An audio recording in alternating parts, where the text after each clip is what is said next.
I condemn Hamas for sabotaging the attempt of Saudi Arabia to reach a peaceful resolution to the plight of the Palestinian people.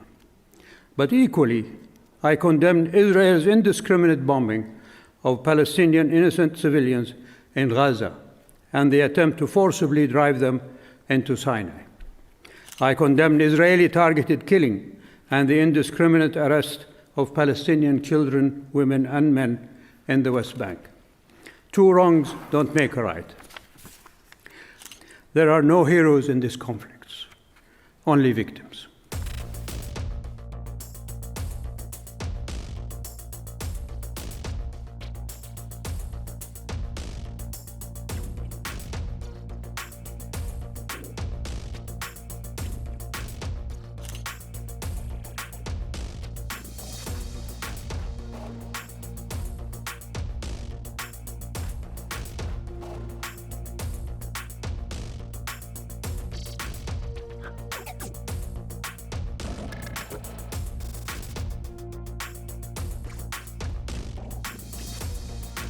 All militarily occupied people have a right to resist their occupation, even militarily. I do not support the military option in Palestine. I prefer the other option, civil insurrection and disobedience. It brought down the British Empire in India and the Soviet Empire in Eastern Europe. Israel has overwhelming military superiority, and we see in front of our eyes the devastation and oblivion it is bringing to the people of Gaza. I categorically condemn Hamas's targeting of civilian targets of any age or gender, as it is accused of. Such targeting belies Hamas's claims to an Islamic identity. There is an Islamic injunction against the killing of innocent children, women, and elders. The injunction is also against the desecration of places of worship. I also condemn Hamas's gifting the higher moral ground to an Israeli government that is universally shunned, even by half of the Israeli public, as fascist, miscreant, and abhorrent. I condemn Hamas for giving this awful government the excuse to ethnically cleanse Gaza of its citizens and bombing them to oblivion. I condemn Hamas to further undermining the Palestinian Authority, as Israel has been doing. I condemn Hamas for sabotaging the attempt of Saudi Arabia to reach a peaceful resolution to the plight of the Palestinian people. But equally, I condemn Israel's indiscriminate bombing of Palestinian innocent civilians in Gaza and the attempt to forcibly drive them into Sinai.